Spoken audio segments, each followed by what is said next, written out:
Monsieur Lapadite, je dois dire que c'est avec grand plaisir que je pratique la langue de Molière, mais il se peut néanmoins que je passe à l'anglais au cours de la conversation pour m'amuser. Et vous me suivrez? Oui, bien sûr. Je crois savoir que vous parlez un anglais tout à fait correct. Exact, colonel. Il se trouve que moi aussi. Mais puisque nous sommes ici chez vous, monsieur Lapadite, je vous demande la permission de commencer en français et de passer à l'anglais tout à l'heure. Oui. Alors, bien que moi je vous connais vous et votre famille, monsieur Lapadite, je n'ai pas la moindre idée de ce que vous pouvez connaître de moi. Étiez-vous au fait de mon existence? Oui. C'est bien. Et êtes-vous aussi au fait de la mission que je dois accomplir ici en France? Eh bien, j'ai entendu dire que le Führer avait chargé de rassembler les Juifs restés en France et ceux qui se cachaient ou se font passer pour des chrétiens. Monsieur Lapadite, le Führer lui-même n'aurait su mieux le dire, oui. C'est cela. Mais le but de votre visite, si sympathique soit-elle, reste un mystère pour moi, colonel. Oui. Je suis au courant. Mais, monsieur Lapadite, lorsque la direction change de main, on ne peut éviter une légère duplication des efforts, même si cela prouve inutile, mais néanmoins, ça ne peut être évité. J'ai quelques questions à vous poser et si vous avez les réponses à mes questions, mon service pourra classer le dossier de votre famille. Alors, avant l'occupation, il y avait 4 familles juives dans ce secteur, chacune ayant une exploitation laitière comme vous, les Tolrak, les Rollin, les Lafitte et les Dreyfus. Est-ce exact? C'est exact, colonel. Alors, si l'on croit les papiers, toutes ces familles ont été retrouvées, avec l'exception des Dreyfus. Dans le courant de l'an dernier, il paraît qu'ils se sont volatilisés. Qu'avez-vous entendu dire sur les Dreyfus, monsieur Lapadite? C'est que des rumeurs. J'adore les rumeurs. Les faits sont parfois trompeurs, mais les rumeurs, vraies ou fausses, sont souvent révélatrices. Donc, monsieur Lapadite, qu'avez-vous entendu? Je vous l'ai dit, c'est que des rumeurs, mais il paraîtrait que les Dreyfus ont réussi à passer l'Espagne. Donc, la rumeur voudrait qu'ils se soient enfuis. Oui, colonel. N'ayant jamais rencontré les Dreyfus, monsieur Lapadite, pouvez-vous me confirmer la composition de la famille et le nom de chacun? Bien sûr, oui, ils étaient 5, je me souviens bien. Le père Jacob, sa femme Myriam et son frère Bob. Quel âge a Bob? 30 ou 31. Continuez. Il y avait les enfants, Amos et Sosana. L'âge des enfants? Amos avait 9 ou 10 ans. Et Shoshana, monsieur Lapadite? 18 ou 19 ans, je suis pas sûr.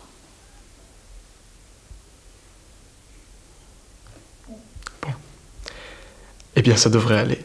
Cependant, monsieur Lapadite, avant de prendre congé, puis-je vous demander pour une autre soucoupe de votre lait si délicieux? Ah, mais bien sûr.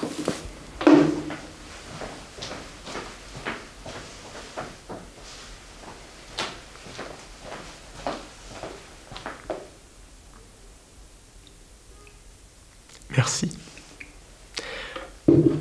Monsieur Lapadite, êtes-vous au fait du surnom que le peuple de France m'a trouvé? On vous surnomme le chasseur de juifs? Oui, c'est exactement cela. Je comprends tout à fait votre réticence à me le répéter. Heydrich, a priori, déteste le sobriquet que le peuple de Prague lui a octroyé. Mais j'avoue que son aversion du nom de bourreau me laisse un peu perplexe. Il semblerait qu'il ait fait tout ce qu'il a pu pour le mériter. Moi, en revanche, j'adore mon titre officieux précisément parce que je l'ai mérité. La particularité qui me rend aussi efficace qu'un chasseur de juifs, monsieur Lapadite, c'est que, contrairement à un soldat allemand de base, j'arrive à me mettre dans la tête d'un juif. Vous comprenez? Oui, colonel. S'il fallait déterminer, disons, un trait que l'Allemand partage avec l'animal, ce serait la ruse et l'instinct prédateur du faucon.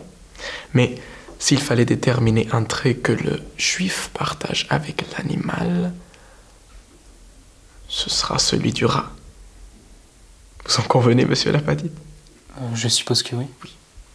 Le Führer et la propagande des Goebbels disent toutes la même chose, mais là où nos conclusions divergent, c'est qu'à mes yeux, cette comparaison n'a rien d'insultante. C'est vrai. Non? Oui, colonel. Considérez un moment le monde dans lequel vit Ara. C'est un monde hostile, non? Si Ara venait à se faufiler ici chez vous maintenant, monsieur Lapadite, l'accueillerez-vous avec hostilité? Bien sûr que oui. Oui. Le rat vous a-t-il jamais fait quoi que ce soit pour générer l'animosité qu'il vous inspire? Non. Mais les rats mordent et ils propagent les maladies. Voilà. Les rats sont à l'origine de la peste bubonique, mais cela remonte à il y a bien longtemps, monsieur Lapadite, et je suis prêt à avancer que toutes les maladies que propagent les rats, l'écureuil peut les propager lui aussi, vous en convenez? Oui, bien sûr. Mais vous n'avez pas la même animosité contre l'écureuil que contre le rat? Non. Pourquoi? Ce sont pourtant tous les deux des rongeurs, et ils se ressemblent, même à part pour la queue, monsieur Lapadite, non? C'est une idée, oui. Oui. Par contre, quel que ce soit l'intérêt que cette idée puisse avoir, elle n'a pas le moindre effet sur votre perception. Si un rat, pendant que je parle, venait à se faufiler ici, chez vous, monsieur Lapadite, est-ce que vous lui offrirez une soucoupe de votre lait si délicieux? Je ne pense pas, non. Vous ne les aimez guère. Vous ignorez pourquoi, mais vous savez qu'ils vous répugnent. Par conséquent, quand une troupe de soldats allemands s'attaque à la fouille d'une maison qui soupçonne d'abriter des juifs, où cherche le faucon, monsieur Lapadite? Il cherche dans la grange, il cherche dans la cave, il cherche dans le grenier, il cherche dans tous les endroits où lui, il se cacherait. Mais il s'en trouve tellement d'autres, monsieur Lapadite, où le faucon n'aurait jamais idée de chercher. Et si le Führer m'a enlevé à mes Alpes autrichiennes aujourd'hui et envoyé en pleine campagne française, c'est précisément parce que j'en ai l'idée, moi. Je suis conscient des prouesses extraordinaires dont l'humain est capable une fois qu'il a abandonné toute dignité. Puis-je avoir un sucre, monsieur Lapadite? Oui, bien sûr.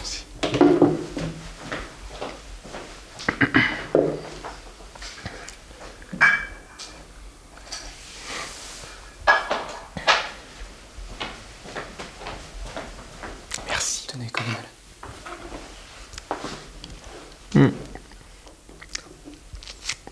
Maintenant que tout le monde est à l'aise, et si on passait à l'anglais?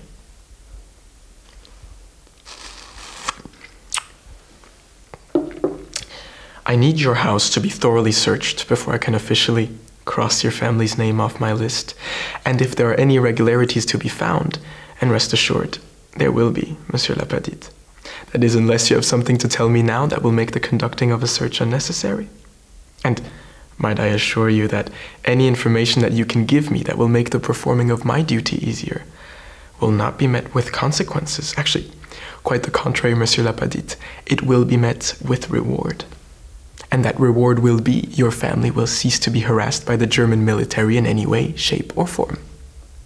So, Monsieur Lapadite.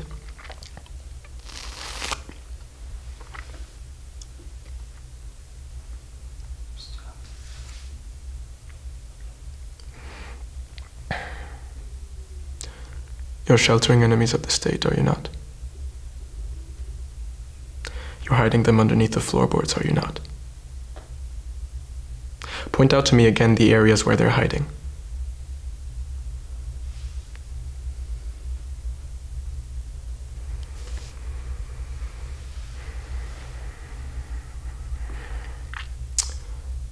Monsieur Lapadite, I'm going to go back to French now and I want you to play along with my little game. Is that clear? Monsieur Lapadite, il me semble que nous en avons terminé. Alors, je vous remercie pour le lait et pour votre hospitalité. Et à vous et à votre famille, je vous dis adieu. Merci, colonel.